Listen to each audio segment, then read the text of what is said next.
Unit 1 में समसामयिक योगियों को उनके जन्म के अनुसार अरेंज करना था। सबसे पहले स्वामी दयानंद सरस्वती, फिर श्यामाचरण लाहिड़ी जी, फिर स्वामी विवेकानंद, फिर औरबिंदो या अरविंद घोष और लास्ट में शिवानंद सरस्वती।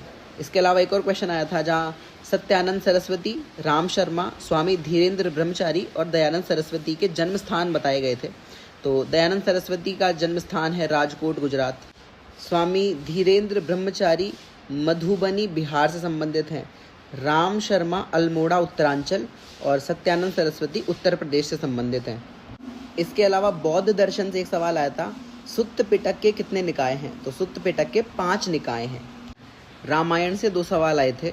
एक सवाल था अरण्य कांड में कितने सर्ग हैं? तो अरण्य कांड में 75 सर्ग हैं, 75 सर्ग हैं। दूसरा आया था कि रामचरितमानस के अनुसार किसकी पदरज चंदन के अंजन के समान है, यानी किसके पैरों की धूल चंदन के काजल जैसी है। तो जब मैंने इंटरनेट पे इसका आंसर खोजा तो आंसर है गुरु, पर वहाँ ऑप्शंस थे श्री राम, सीता, महर्षि या ऋषि और लास्ट में गुरु।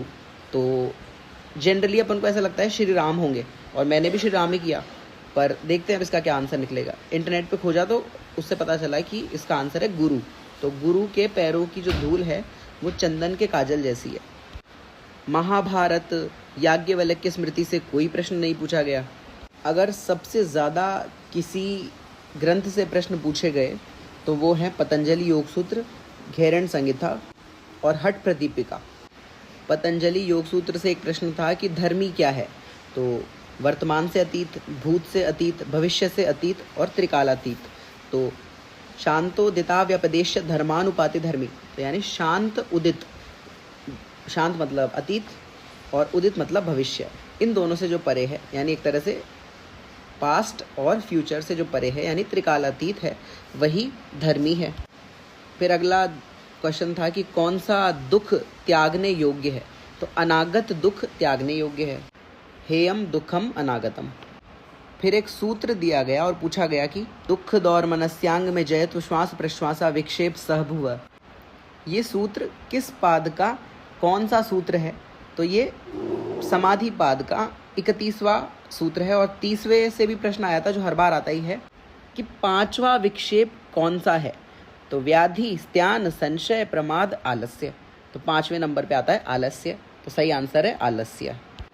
फिर एक आया था कि ततः क्लेश कर्म निवृत्ति ही। तो यहाँ ततः शब्द किसके लिए आया है? तो आंसर है धर्म में एक समाधि के लिए, क्योंकि जब धर्म में एक समाधि लग जाती है तो क्लेश और कर्मों की निवृत्ति हो जाती है, मलों के सभी आवरण हट जाते हैं, ज्ञान अनंत हो जाता है और ज्ञेय अल्प हो जाता है और परिणाम क्रम की समाप्ति हो जाती है। फिर चित्त प्रसादन के क्या क्या उपाय हैं ये पूछे गए थे। तो प्रच्छर्दन विधारणाभ्याम व प्राणस्य, विषयवती व प्रवृत्तिरुत्पन्ना मनसा स्थिति निबंधिनी, स्वप्न निद्रा ज्ञानालंबनम व, ये 3 है।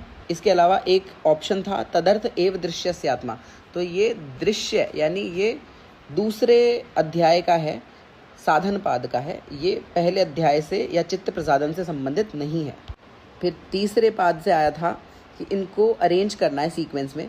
तो ध्रुवे तद्गति ज्ञानम, कंठकूपे शुद्ध पिपासा निवृत्ति, मूर्ध ज्योतिषी सिद्ध दर्शनम, प्रातिभाद्वा सर्वम, हृदये चित्त संवित। तो ये एक सीक्वेंस है, इस सीक्वेंस में इनको अरेंज करना था। इसके अलावा एक क्वेश्चन था कि तस्मिन सती श्वास प्रश्वासयोर गति विच्छेद प्राणायाम है। तो इसको प्राणायाम से मिलाना था। ततो द्वंद्वान विघातः, इसको आसनों से मिलाना था। अनित्या नित्य ख्याति, अनित्य को भी नित्य जान लेना, यह है अविद्या। और तप, स्वाध्याय, ईश्वर प्रणिधान क्या है? क्रिया योग। फिर एक प्रश्न और सीक्वेंस का था जिसमें सबसे पहले प्रकृति से महतत्व उत्पन्न होता है, महतत्व से अहंकार उत्पन्न होता है, अहंकार से अविशेष और अविशेष से विशेष उत्पन्न होता है। तो एक चीज़ ध्यान रखो, कितने सारे क्वेश्चन हैं जिनमें सीक्वेंस पूछ रहा है। तो लगभग हर क्वेश्चन में इतना ही वो यूनिक चीज़ कर सकता है, सीक्वेंस पूछ सकता है। और 2 क्वेश्चन तो ऐसे भी थे जिनमें विपरीत क्रम के अनुसार जमाना पूछा था। और हड़बड़ी में अपन क्या करते हैं, विपरीत क्रम या व्युत्क्रम इन सबको तो भूल जाते हैं। अपन को लगता है कि क्रोनोलॉजिकली जमाना है, सीक्वेंस में जमाना है। तो क्वेश्चन पढ़ना बहुत इंपॉर्टेंट है। पतंजलि योग सूत्र से अगला क्वेश्चन था तत्र निरतिशयम सर्वज्ञ बीजम। यह कौन से अध्याय या कौन से पाद से संबंधित है? तो यह समाधि पाद से संबंधित है, जहाँ ईश्वर का वर्णन मिलता है।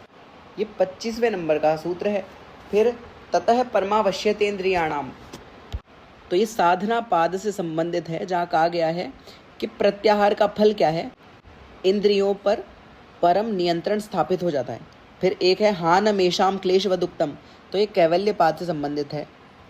एक क्वेश्चन पंचक्लेश से आया था, जहाँ कहा गया था कि दृक् शक्ति और दर्शन शक्ति की एकता को क्या कहते हैं, तो इन दोनों की एकता को कहते हैं अस्मिता। तो दृक् दर्शन शक्ति और एकात्म तेवा अस्मिता। फिर एक क्वेश्चन था कि विवेकज ज्ञान के क्या लक्षण हैं, तो तारक ज्ञान, सर्व विषय ज्ञान और अक्रम। तो 3 ही ऑप्शन सही थे, तारकम, सर्व विषयम, अक्रमम।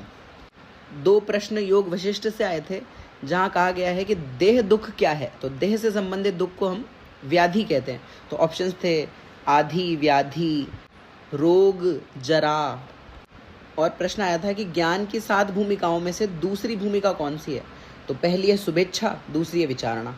7 भूमिकाएं होती है, उत्पत्ति प्रकरण में है क्या क्या, शुभेच्छा, विचारणा, तनुमानसा, सत्वापत्ति, असमशक्ति, पदार्थ भावना और तुरीय का भावना।